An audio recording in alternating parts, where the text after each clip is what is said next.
Hey everybody, my name's Al Nicoletti. I'm an attorney here in Florida, and welcome to the Al Nicoletti Show, where I bring on real estate super investors, rising rock stars, movers and shakers, and leaders of clubs in their community that educate, entertain, and inspire all things Florida real estate on how you can take your company to the next level, your family's business, and everything you can do with Florida real estate. We are live with the Al Nicoletti Show. I am so happy to bring this to you live. It's a new thing that we're doing. I have so many episodes in the bank that I'm going to keep rolling out, but I had to bring it live. I had to bring it live to everybody on Facebook. We're on YouTube. It's everywhere. So I'm going to be rolling out this show. It's going to be every Wednesday at 8 p.m. with select Mondays. And it's not going to be every Monday. I hope it's not going to be every Monday, but I have so many guests on. But it's going to be every Wednesday at 8 p.m. We're going to have big guests. I'm not going to tell you who they are yet. I have a whole lineup. It's all the way through August. I have so many people, big investors, real estate people. We got title companies, big people in the mortgage industry. It's all surrounded on Florida real estate. And this episode eventually will come out, but we have everybody live, and hopefully we can do a Q&A at the end, which is going to be fantastic. We can take questions, so make sure you drop your comments. This is the first time we're rolling it out, so we're going to see what happens. But it's going to be rolling out, and it's just going to be amazing. We're going to have a great cast of people that are going to be out. But I had to do it. My first guest on the Al Nicoletti Show live, and on the Al Nicoletti Show, I had to bring on Matt and Jake Hansen. They are real estate investors that are taking the Jacksonville market by storm. They are this dynamic, high energy duo, but they are a family business. And we're going to talk about that because that's really unique when you're in the family industry with real estate and you're all together working together, but then you have the personal side and the family side. I don't know what that's like, so we're going to find out. But they are high energy. They just came to Jacksonville. They are really going after the multifamily, the single family market. They're really going after the single family, so we'll talk about that too. But they're all about creating legacy wealth and building legacy wealth for generations to come. So it's not just buying one or two properties, but it's buying multiple properties. And on the show today, we're going to talk about how, and I call them the Hansens. And when I looked at them the first time, I saw Matt and Jake, and I had no idea who they were. They were at the Cash Geeks Network event, and I saw these two guys. I'm like, who are these guys? And they're father and son, Matt and Jake. I call them the Hansens. So when I refer to them as the Hansens, it's them together. It's the family business. But on the show, we're going to talk about how the Hansens got 2,200 units in under 4 years. That's impressive to get that much property in under 4 years. We're also going to talk about how they went to 20 networking events in 30 days. I haven't been to a networking event in probably 3 months, so I'm going to learn a lot about being in networking events back again because I love networking. It's all about making and building relationships with people. But we're also going to talk about how they got asset gained in crypto. This crypto craze has been going crazy. I'm not really following it that much. I've seen it on, CNBC and all the other channels, but we're going to talk about how they amassed or gained, appreciated like $1 million in the crypto world. Again, we're going to dive deep on that. And without further ado, I'm going to bring on Matt and Jake Hansen, the Hansens. Welcome to the Al Nicoletti Show. I'm so happy to have you. Thank you so much. It's an honor. We're so happy to be here. Thank you so much, Al. That was a sparkling introduction. Very nice. Well, thank you. Like I said, the first time I saw you two, I was at the Cash Geeks event, and I have this memory like this. I saw you both sitting on the right-hand side, and I think G and Dom were talking about something, and I saw Jake going, yep, the confident aura. I'm like, who are these guys? And then I saw you at Jack's RIA for the first time at Yeah, that was great. I mean, we were doing the Vendor Palooza thing, so we had a fantastic time. So please, for everybody out there, please let everybody know who you both are. Where were you before in the real estate world, before you got in real estate? I know, Jake, real estate really came in because of the COVID, the 2019 pandemic. You were doing the music world. But Matt, I know you were in that corporate world. It's fascinating. Everybody's got a different story, a different path that they took. Tell everybody, where did you all begin and how did you get here? Well, my background is all in the corporate world, 30 years, and I retired in October. Global director for operations and mergers and acquisitions, did those types of things for a chemical company, a very large chemical company. So analyzing big deals was fun to me. This is fun. Real estate is an absolute blast. It's much different than the corporate world. So we're really enjoying it. About 4 or 5 years ago, I got into multifamily, and started to passively invest some of our 401k funds, moved them into self-directed IRA, and then also have done some deals ourselves with some other partners. So we've got about 2,200 doors plus. So the self-directed IRA thing has been very popular. I know there's some companies out there at the New View. There's Advanta. I had Larissa Green actually on my show. That episode will come out eventually and roll out. But that whole side of self-directed IRA, I'm not invested in it, but it's fascinating how it works. How have you seen it benefit you in your business and what you do? So even though I'm retired, I can't access that money until I'm 59 and a half. So by moving it over into a self-directed IRA, you can now access, it's called a checkbook account. I can't invest in anything that I personally own, but I can buy in other people's properties or other investments and things like that. We've bought crypto, gold and silver, all sorts of things. Some venture capitalists, we've invested in. So it's really cool. I can't benefit from it. I can't touch it until I'm 59 and a half.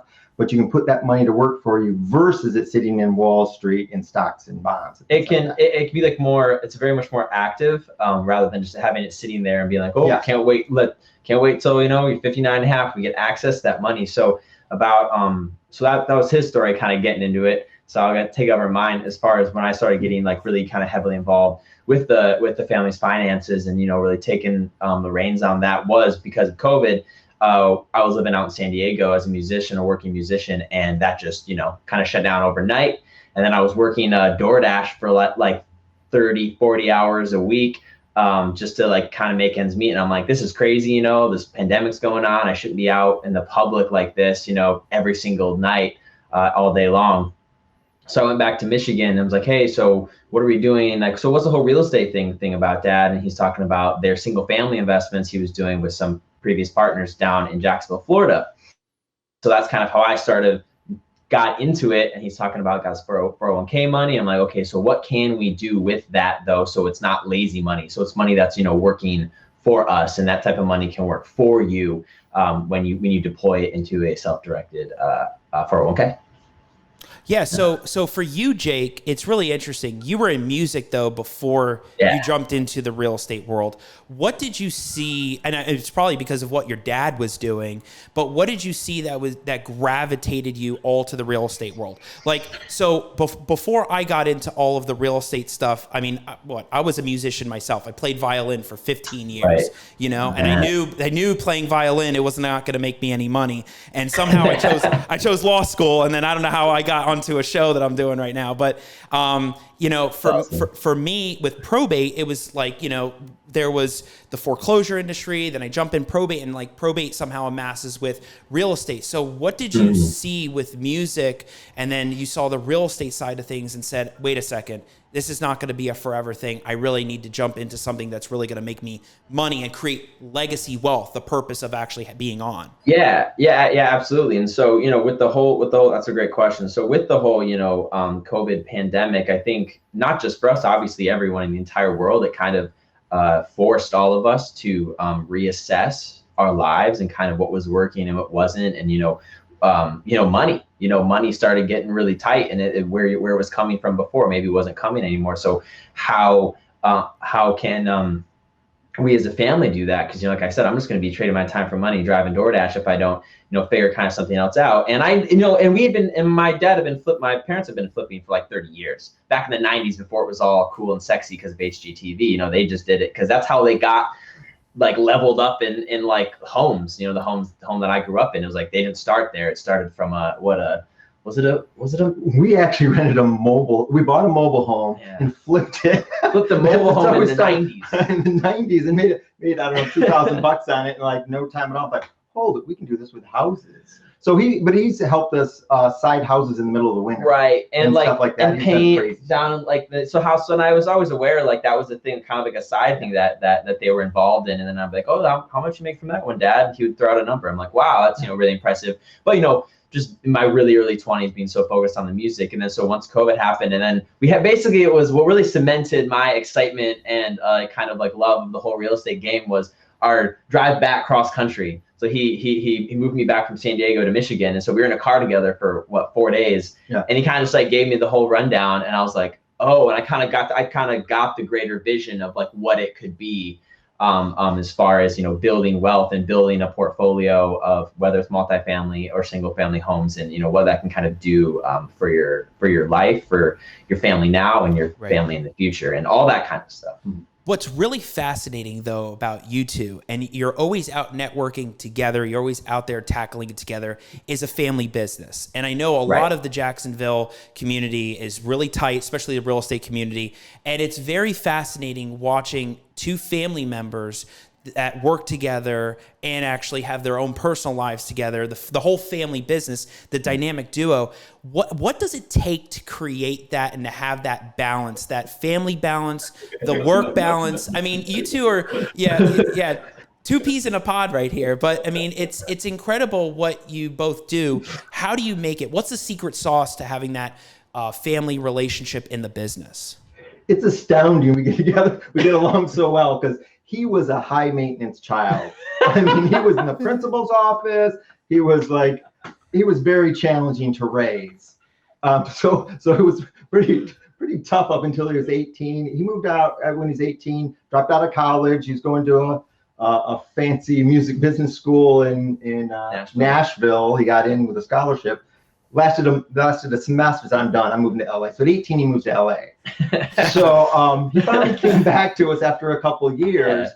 But after that, it was like, it was weird because there was a gap there of 3 or 4 years that we were always in contact. We were never estranged, but we talked to him every couple months or so. And it's not just us, the two of us. There's my sister and my mom. His wife, obviously. So it is all four of us. It's equal. It's very equal. And so I guess that's part of it too. I can't leave that out, that they're a huge integral part of I think keeping it together when it comes down to just the energy and balancing all that out. And I would say balancing it, I don't know how well we do it because we're kind of 24/7. He'll be in my room at like 11:30 at night and we're like talking about deals and different like strategies and different, like all these different things. So they, I think, kind of balance us out as far as the intensity goes, and the still like insane kind of, hey, it can't be a 24/7 thing. You got to have some balance in your life. And they're my sister and my mom, they're kind of great at doing that and cooling us down.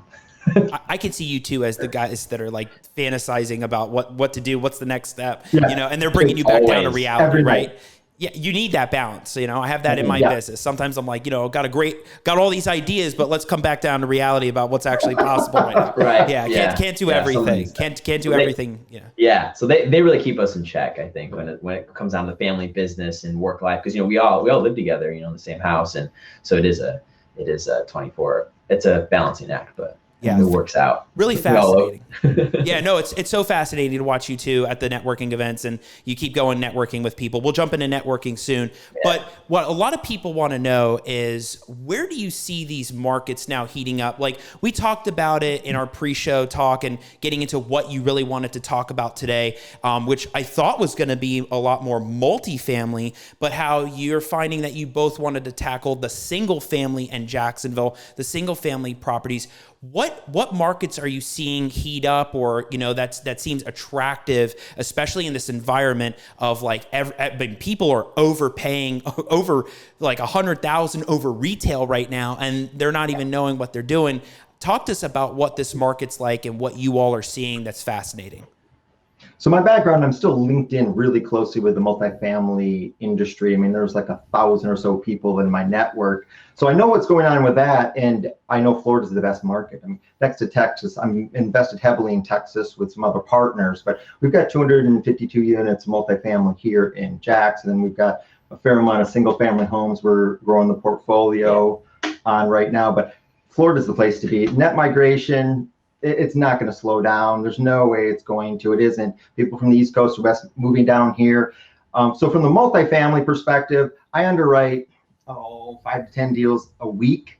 None of them anywhere close. People are asking millions more. You think single family is crazy? Multifamily, I'll underwrite something and somebody's asking 4 or 5 million more than what really it should go for. But people will pay it because there's, I'll say, stupid money out there that says, I don't need 8% return. I just want to buy property there. I'll take 2% return. So that's what you're dealing with in multifamily. Single family, a little bit, it's the same things going on, but not to that extreme. So we are still focused on multifamily, but really going hard on the single family buying. Because the multifamily too, just in general, inventory is lower. Like there's just not as many. There's way more, obviously, single family homes. So it's just something that's very actively we can do. We do every single day, as far as going after those deals. Where they're the multifamily, there's like you said, maybe a couple a week, but there's hundreds of homes for sale every single day.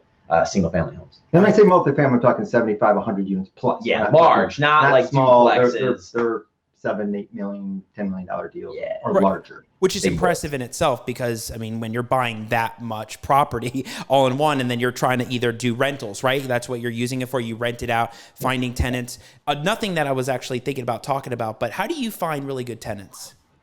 We have property managers do it all. I don't ever talk to tenants. Fair. I'm an investor. We don't know. I don't know. All right, that's a good answer. But we do have good property managers that do the screening and all that.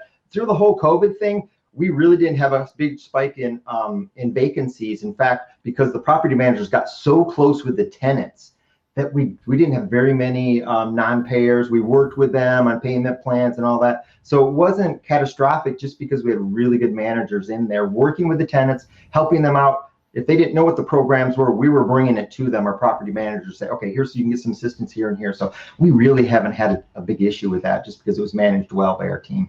Yeah, that's fascinating because everything that happened with COVID, I mean, even I think when I had Greg Cohen on, he was talking about how it really didn't hit them that bad with the evictions and everything. I think they still had a 97% turnout with tenants. So, I mean, let the companies hire out people to do that stuff, which is great. So you just buy the multifamily. But talk to us about building this real estate empire, the Hanson Holdings empire. How did the Hansons, because I call you both the Hansons, how did the Hansons amass a 2,200 unit real estate portfolio in 4 years? Like what did that take? Did that take making connections with lenders? Did that take a lot of cash to get all of those units? How did you get to that level? Because there's so many people that will be watching this, they'll be listening to this. This is going to be on iTunes and Spotify and all the good stuff. How did you do it? And what are those steps you took in the beginning?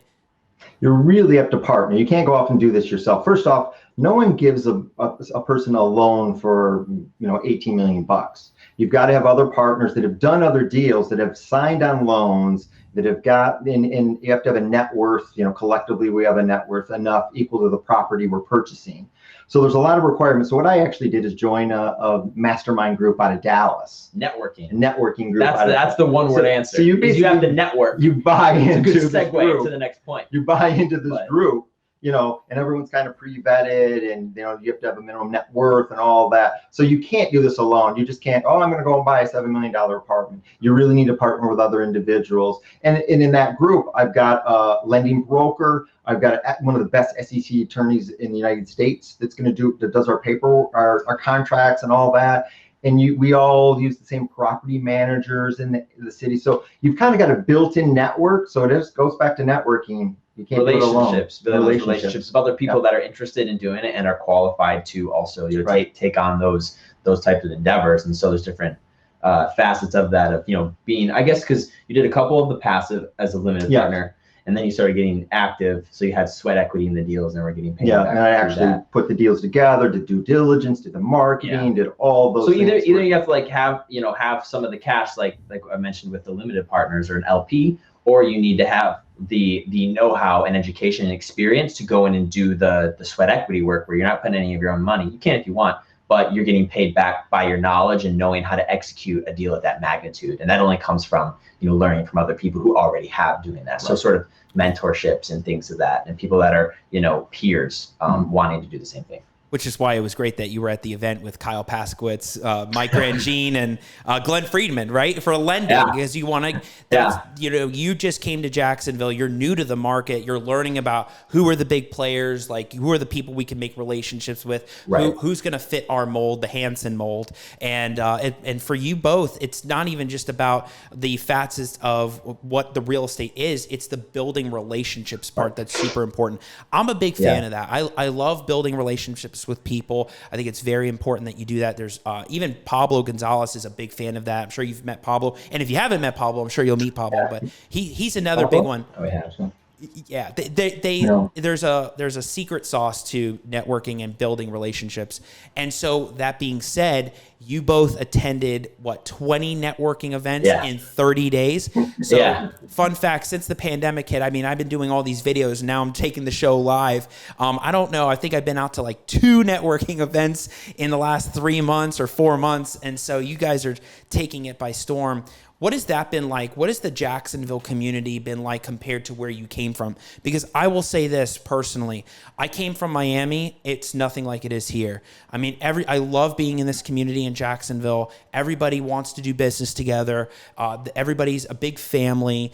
You make so many connections. They have all these different groups. They had some of that in Miami. Some of the groups out there were great, but like you come up here and it's just, I think about it. I think we take it for granted sometimes because you can go to the other cities and they don't really have so many groups, so many people. So what has it been like for you two jumping into this Jacksonville market, networking with people, being with the Mike Rangines, the Kyle Paskowitz, and going to the Jax Ria stuff and the Cash Geeks, right? Dom and G. Like it's amazing that you have this kind of group here. I love Dom and G. So what do you like about it? What has been different for you and how are you mastering this networking niche?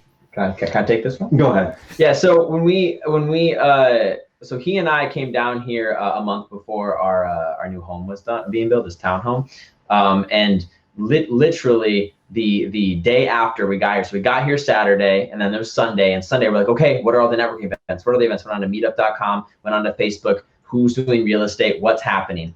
That next day, Monday, we went to our first one where I, sort of met Mike Rangine. And the second day is the night you're talking about. That was our second day here in Jacksonville, really on like a work week doing anything. Actually, day 3.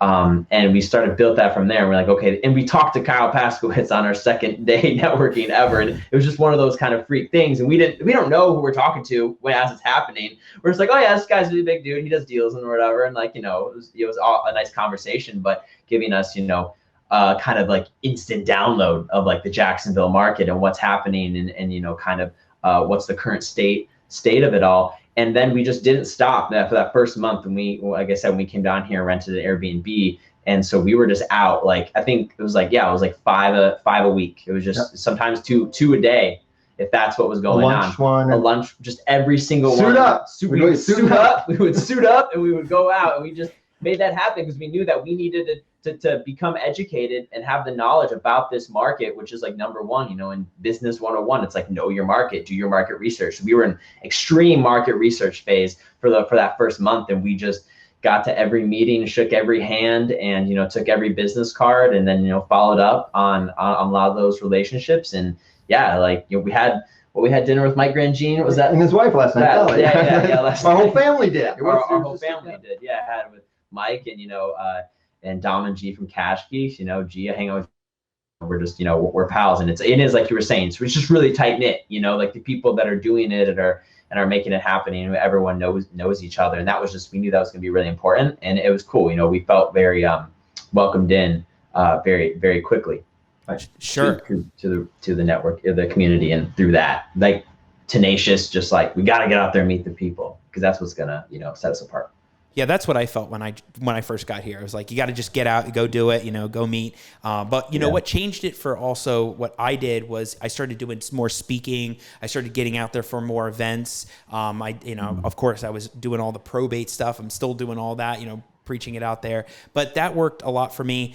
Matt, it's you've been on the main stage now very quickly. I mean, I think you were speaking at the Cash Geeks Network as a panelist already, and it's not even been 3 or 4 months. And then I think you were doing some stuff at Jax Ria. It's really impressive how you've just really just got into it, done it. I think it's changed my game speaking. Has it changed yours?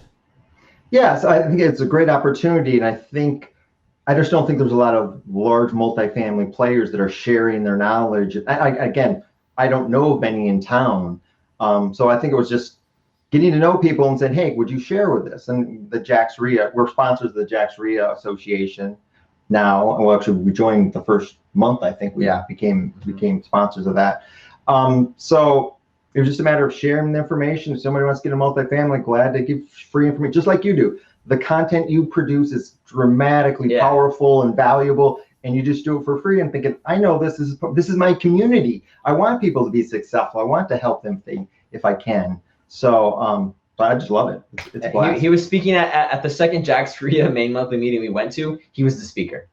Yeah, that's how hard we went to like networking. He was the speaker the next one. Yeah, and it's just going to keep happening for you too. I mean, it's just keep going and keep doing what you're doing. And, you know, networking is truly everything. What would be that one advice you would give to people out there that really need to take advantage of the networking to really take it to their next level? Because like you said, you really got to those 2,200 units in 4 years because of the relationships you built. Right. So who would you recommend some of these people that are watching and listening that are getting into real estate for the first time? What are those big players? Who are they looking for, and what type of lending or what type of relationship are they looking for with these people? Well, first off, consume content, podcasts, the real estate guys, Kiyosaki, of course, is great. Bigger Pockets. Books. Jake read like, how many books? I read like 6 or 7 books in like the first month or two. Yeah, I give him books. Okay, read this book, read this book, and his retention is incredible. This kid's a genius. He retains stuff. So like I talk about, cap rates and blah, blah, blah, and he understands exactly what I'm saying. And he's been in the biz for, a month. He's really picked on. So I would just say consume content, and then you will find the people just by consuming content. Engage on Facebook. I'm in lots of Facebook groups that are multifamily. Certainly contact me directly if you want any direct recommendations. It's really just networking and find that circle. That's really it is. You got to find your circle of people. Yeah. And to answer the question, the part of the question of like, what are they like people departing looking for? It's like an action taker, someone that is going to go out there and do it and do that work that, as someone maybe is more senior in the experienced multifamily, like this guy over here, someone that's willing to do some of the underwriting. And what was that, the type of work that you would have to do? I have to read due diligence. I read 42 contracts and all. Apartment, I get a contract for every single thing. Read through every single one of those to make sure there wasn't anything in there that would hurt us later on that we were in agreement with. Because when you're buying an apartment complex, you're buying a business. Right. So we've got lawyers involved, but still, as the primary owners, you're responsible. You've got investors. You need to make sure they're protected. So if you're someone willing to read through the contract, for someone that has a deal, they're happy. I'm sure they're happy to give you a cut because of the work that they don't really want to do because it's laborious. It's very it's really tedious, but it needs to get done. And so if you're willing to do that, knowing that it's working on deepening that relationship with someone you're going to do more deals with and continue to do more deals with, then that's kind of what I would recommend. And I think that's really important thing is do the thing that the person that's already successful doesn't want to be doing, and they'll notice it because they had to do it before. Right. It sounds like that's one thing that you don't want to outsource, right? Like you want to read that contract, right, Matt? You want to make sure that we're not locking the family into something that we don't want to do, and that we can get out, and that you want it to be a smooth process. So not everything you can outsource, but you build a great team around you, and that's what makes a lot of sense. But you also, what's really interesting, I ask this question on my show once in a while, if it fits the people that are on it. Talk to us about marketing strategies. Everybody's got a different marketing strategy, and maybe it's just the networking. We just go back to relationship building and networking, but everybody has a different marketing strategy that works for their business, whether it's direct mail marketing, whether it's the cold calling, whether it's texting. I don't know. Some of that stuff may not even be allowed anymore. I don't even know what's going on, but we'll pass that part. But what have you found works for you all in terms of marketing to potential sellers or potential developers or whatever you're doing in your business? What is that marketing strategy? So first off, my wife is like a retired marketing director, so she's a marketing genius, by the way. So she creates a lot of most all of our content. Our website. Our website, we got lots of compliments on our website. She gets job offers. Oh, but who created your website? Like, who's doing your website? We'll pay him $3,000 to make it. And we're like, she's not for hire. Yeah, you couldn't afford her. She doesn't want to do that. So she does most, and we have a unique selling proposition. USP is we're a family business. We truly are. We're a family business. You talk to my daughter, you talk to my wife, or whatever. Jake and I come out and take a look at the properties and things like that. Right. So I think it's we've had to do direct to seller marketing, which we didn't plan on. Last year we were buying single family homes on the MLS from our couch in Michigan. And now we got to go to direct to seller marketing. Yeah. And that's where the machine has been created, where we're all working on those things. So that's what we've had to do. For the multifamily, it's showing up in person. I would go to Dallas, Texas every quarter and meet with a group of my multifamily network at least every month, maybe more often than that. So then they know, like, and trust Matt. Oh, we got a new deal. I will bring Matt into this deal, because there's a lot of competition in that realm. There's not a ton of people that are buying $18 million deals. So it's a small world. So you want people to know who you are. And the follow-up is really important. After I meet someone, I shoot them an email. It's a pleasure to meet you. And, you form that relationship that I'm a credible stand-up guy. So I say those two things: show up, follow up, and then from the marketing standpoint. Yeah, what's your unique selling proposition? Yeah, I think really it's like, at least we thought about that, and and it's truly, it's just that we're a family. We're just a family business. It's the four of us under one house. We're basically a sitcom. If you have put some cameras up, follow us around. It's crazy. We'll be more entertaining than Kardashians, probably. Of like what's happening. Well, that's why I brought you two on the show, because I think it's fascinating watching you two, and it's entertaining, right? I see you at the networking events. I knew it was going to translate to being on the episode on the show, and that's what it's all about. It's building those relationships. That's what I kind of gather from it, Matt, is that you want to see these people more and more, and then eventually it's like, well, wait a second, we have an opportunity here. We can tackle this and get going on a project together. And you were talking about the mastermind before. We didn't cover that. That's really interesting. Like, I got invited to a mastermind, and I'm still thinking about getting into it. Which is really fascinating. Not everybody can get into it. Like, you have to be vetted, or you have to have really like an in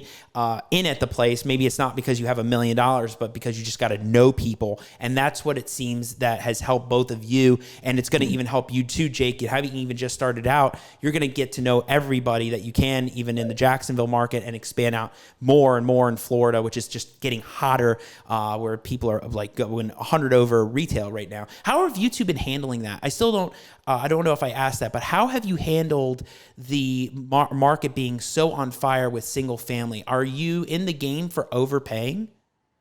Not really. We're doing the direct to seller. We're not. The direct to seller, catching people in certain situations that they don't necessarily like, which I know we're doing the analysis after for more content, but I'm gonna bring that up. It was just a tired landlord. There's just a guy that's like, yeah, kind of, I've had this house for 15 years and the renters are getting out in July. He's just ready to sell. So just catching people, having your marketing be in front of them, and just being like, hey, we're looking to buy, and that was kind of it. And that's kind of how we caught him in a time. And he's like, I'm sure if he wanted to, he could put it on the MLS, do all that stuff, but he didn't want to. And so we were able to negotiate, a deal where it makes sense, and not to go into like crazy real estate things, but like doing the BRRRR method, where we're refinancing at the end after doing repairs. So we're only like, a small amount into the property when it's all said and done. And so that is a hard thing to find, and especially in a market where people are being bid up, like you said, 100, or just create kind of like crazy silly money where they're not looking for returns that we are. Is making sure that marketing's on point, and following up on those leads, because you don't really know, getting into conversations with them, and showing up in person, like for the mastermind stuff, showing up, but like going to that person's house, letting that owner know, that potential seller, that you want to buy their house, and you'll be there tomorrow at noon, because you're serious, because these people get berated in all ways, shapes, and forms through these marketing techniques, and so, but you kind of being willing to be that they're really ready to sell, they're ready to see you tomorrow, and kind of being really on top of that, and making sure that you really want their house. And that's a way to let them know. When they just get a text or just get one call, yeah, that's one thing. But if they engage with that, and you're like, hey, we want this house, we'll be there tomorrow, and give you our offer. I think that's kind of has been our approach. Just once again, the more personalized approach to everything has just helped you to accelerate and take the Jacksonville market by storm. That's been hotter than probably any other place in the U.S. right now. I think I saw that Jacksonville is just on fire, and everybody's posting it on Facebook. It's just incredible. But what's been more crazy has been this crypto craze that you both wanted to talk about too.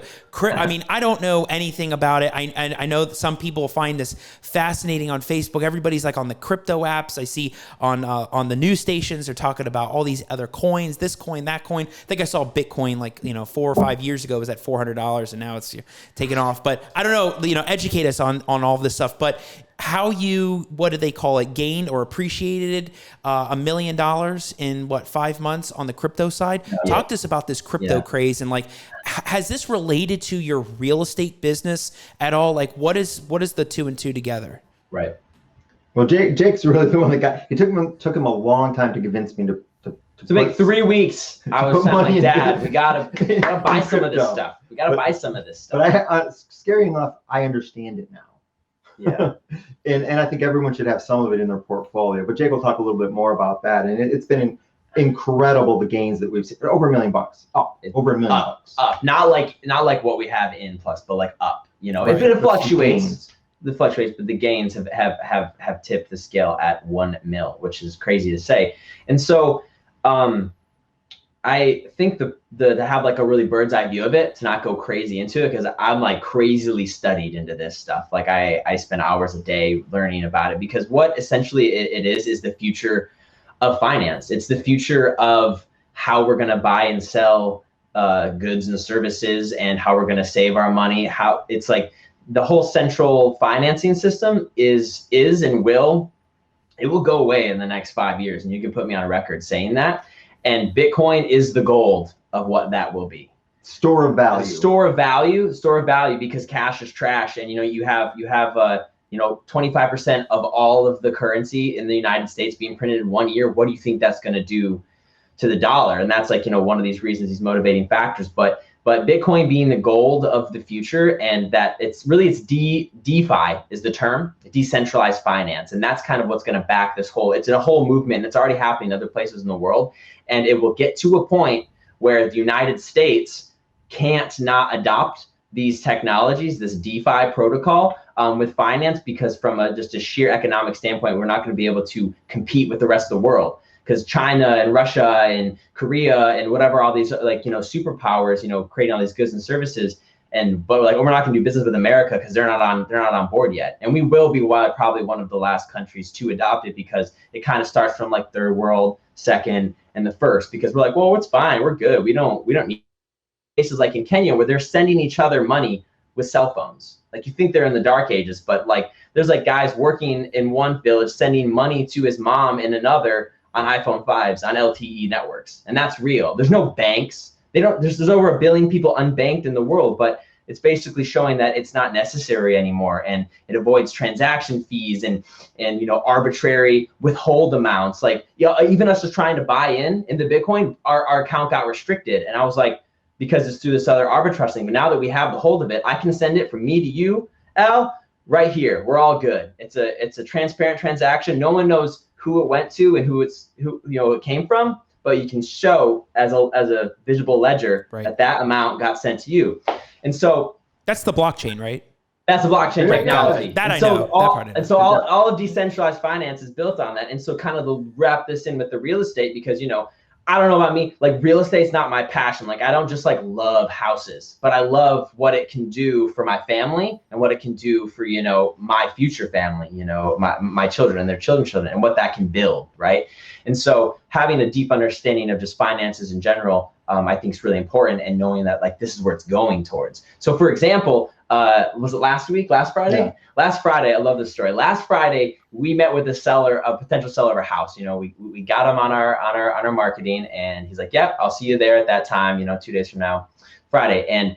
And we're talking to him, and he starts going off about cryptocurrencies and Bitcoin and Ethereum and blockchain and da-da-da. We're talking about an hour. And then afterwards, hey man, so if we buy your house, what are you going to do with it? And he's I'm going to go buy a Bitcoin, and I'm going to go buy crypto. And I was oh shoot. And I didn't offer it, but in my head I go, if I gave him a Bitcoin, or I gave him the current market equivalent of what this value of this house is, he would accept it, because that's what he wants to do it anyways. And there in that moment is the beauty. And there's no banks, there's no going from here to there, a transaction fee, a wire fee that takes days to settle for no reason. It literally would be there in 15 minutes. And okay, if we're all, obviously we'd sign a contract.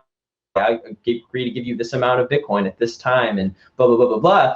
But he would have accepted it. And that's the kind of the beauty. And that's like within that is how it could wrap in. And I do believe that, you know, large transactions like these, like when you are doing real estate and especially bigger multifamily, will be backed or all being used this crypto DeFi technology because of all the current gateways that make it hard in traditional and centralized finance right now. It's fascinating. You're really passionate about this one, Jake. Yeah, I do. I love it. It's paid off handsomely for our portfolio, so I'm not complaining. Yeah, of course. Yeah, Matt, you're like, go for it. You know, do it. It's helping the family. Go do this. Go figure out this weird stuff. So I think that I kind of wrapped it all up with it, but I think it's super important because whether or not like we try to understand it, it's going to be here and it's going to flatten us in America because we're so resistant to change like that. Because like, oh no, the people that have it currently, you know, don't want it. People just like, oh yeah, I think this interest rate makes sense and blah, blah, blah. And I only have a $5,000 a day limit on my bank. Why? It's my money. I should be able to send however much I want to whoever I want, whenever I want.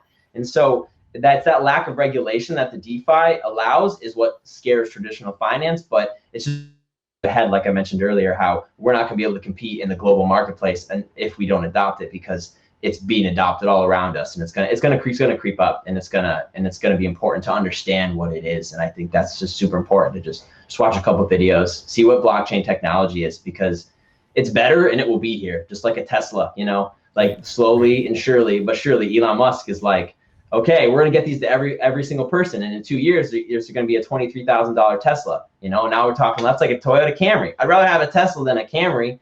You know, this thing's basically a spaceship. It's an alien ship that has no gears and goes 0 to 60 in 2 seconds. So it's better. My point being is crypto is the Tesla of finance, and it will be adopted. You'll see more and more and more of it all around the world. And we'll make sure that's a quote card for you right there, Jake. We'll make sure we get that on the whole segment. But could you say it's leveraging real estate for crypto? It's using the real estate it's almost the real estate's taking you to the next level of the crypto world, which will eventually be something even bigger than what it is today. I mean, whoever thought that Bitcoin would have gone from $400 when I was sitting in Puerto Rico on a vacation, that it was at 400 and now to being, I don't even know what it is, like, you know, 30,000 or something. But very fascinating that you guys are using 55K. Okay. Wow. Okay. I didn't even know. See, I'm not even paying attention to that stuff, but that's why we have. Yeah. Oh, it's that wild. Last week it peaked at 63,000. Crazy. Well, that's good for people to know if they're interested in that. I stick to either the stocks or the real estate, of course, because that will still just appreciate over time, whatever percentage that is. But you know, that's fascinating for you to know, and that the fact that it's in the family business and Matt, it's working out, is fantastic. So, just to transition us, I have always on my show signature Al Nicoletti questions that I have it on everybody's got a different answer for every different topic, and it could be different answers. You don't have to have one specific one. And I'll hear from you, Matt, and then I'll hear from you, Jake. But what is one of the most important tips to locking up a deal in your real estate world? Well, I know Jake's going to say it, and it's time kills deals. And it's a cash geek phrase, by the way, but I've heard it before I met those guys. Time kills deals. You got to be on it. You got to be following up. And we do. We've got a drip campaign. We got a follow-up campaign. You know, my wife and daughter manage all that stuff for us. Jake and I are out there and visit house. It's the greatest thing to have page text. Somebody says, okay, my dad and my brother, you know, at 2 o'clock to meet you. And then we show up and then they'll say, oh, I talked to your daughter. People love that because we're a family business, but time is essence. If somebody wants to meet with us, today I was out working on one of our houses and Jake texted me an address and I drove across town to check it out and we put an offer in. Yeah. So it's time kills time. Don't sit on anything. You got to take action. So I stole that. Sorry. No, that's good. That was the question. So am I answering the same question? I mean, you can if you want. I mean, if it's the same thing, then we know the answer. Let's just go next question. Okay. That's what I would have said. Time kills deals. I would just say, like, what everybody asks me in my business is how long and how much, right? So it's all about time, right? Time is money, and you got to have all that time on your side. And I think I know the answer to this question as well because we probably covered it. But in the world of real estate, it's not just about building that relationship in the beginning, but it's building it consistently throughout the transaction and even at the end. I mean, even when I have somebody do a project for me, it's not about how they're doing it in the beginning, but it's also how they finished the whole thing, got it to the end, and wrapped it in a nice little bow, right? So when it comes to real estate and your deals and your relationships with real estate, how are you building that trust between you and the direct seller?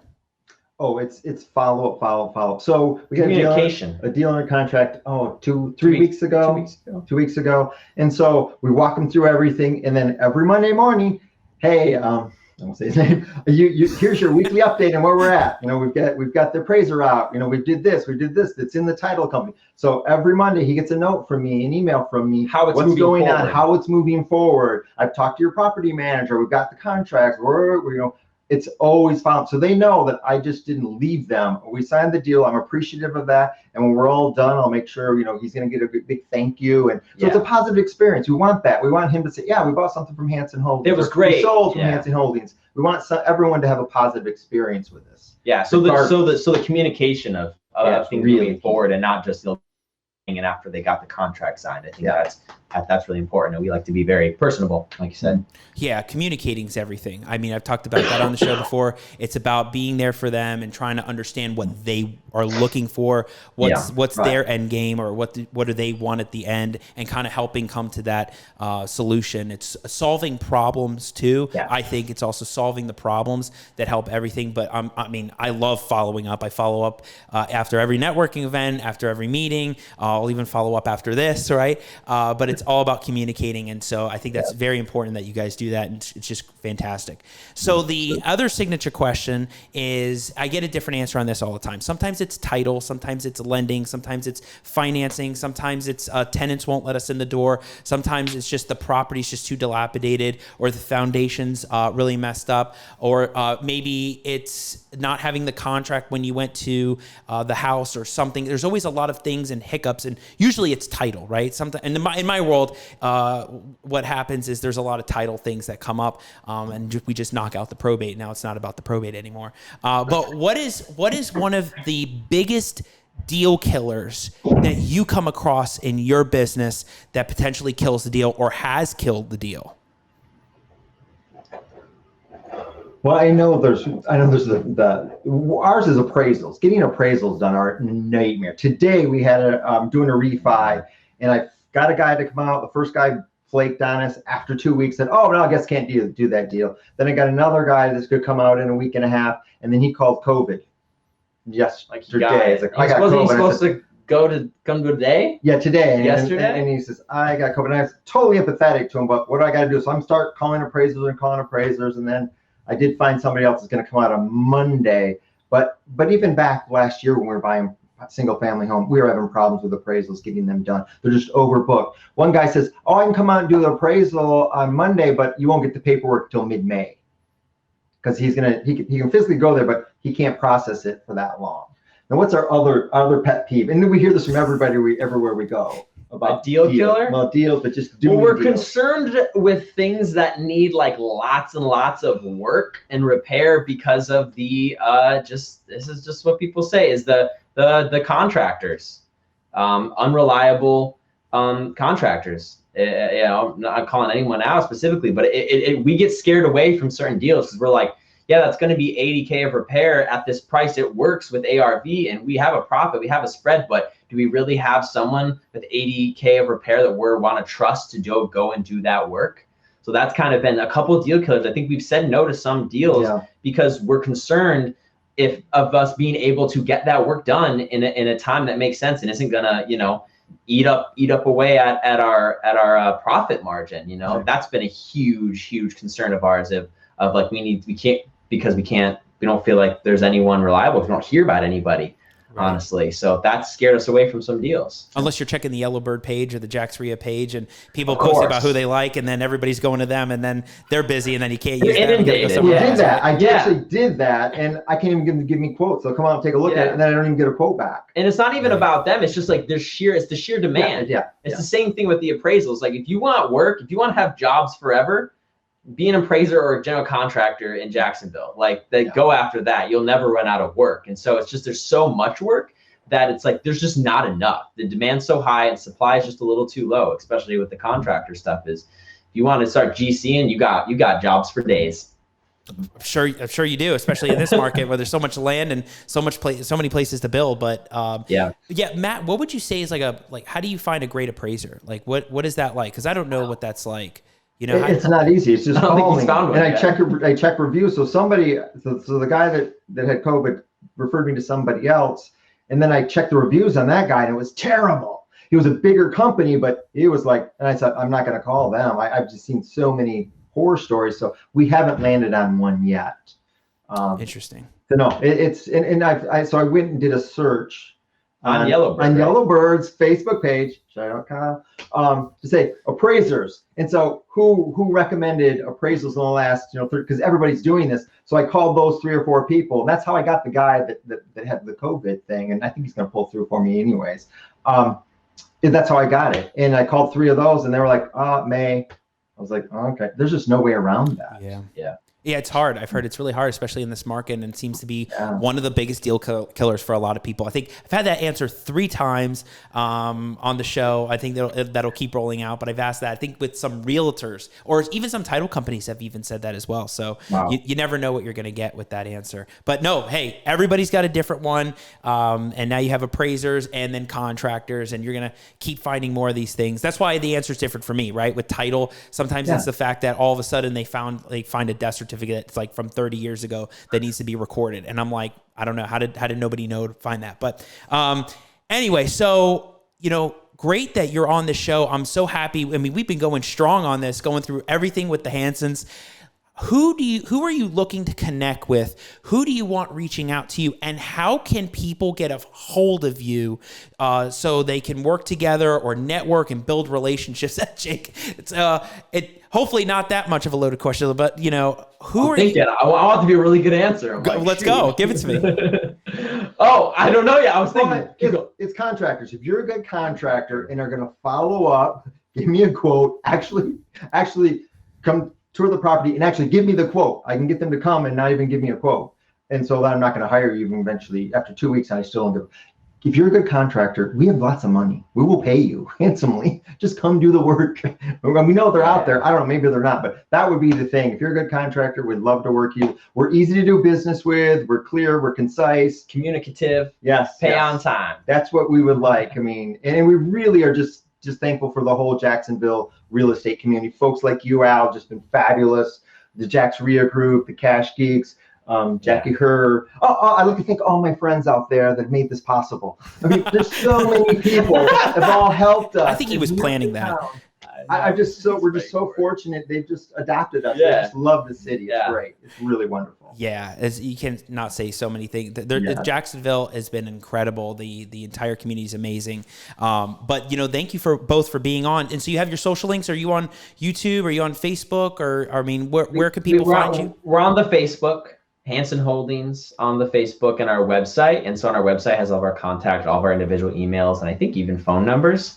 We don't have a YouTube channel yet, but we're working on it. It's in the works. Maybe it's coming out here. We did some test stuff earlier at the end of last year. We got kind of inundated with getting things going here, but it is something that we are planning on doing in the future. Great. I mean, hey, everybody will follow the Hansons. It's been so nice having you. I loved having you on here, full of energy. You have so much knowledge when it comes to the networking part of things. I know people are really going to grasp this. It will be coming out on iTunes and Spotify. I'll wrap that up when I'm at the end. But thank you both so much for taking your time being on here. We're going to create some more content even after. Any final thoughts, final shots, words from you both? Anything? I would say for me, be persistent and consistent. That's what my dad used to say, persistent and consistent. That's what it takes to get deals here. That's what it takes to be successful in everything. And anybody can do it. We're doing this, anybody can do it. So I just really want to encourage people, don't give up. Keep at it. Jake? Yeah, he nailed it. He's good. Well, he hears that all the time from me. Yeah, hey, that's great. And again, love having you both on, and we'll do this again. It won't be the last, the Hansons episode with Al Nicoletti. We'll make sure we get the updated version of how the single families are coming, and you'll be amassing a portfolio of 100, 200 in under 1 year. Should we make that a projected goal for you, Matt? Yeah. Right? We're targeting 100 in a year.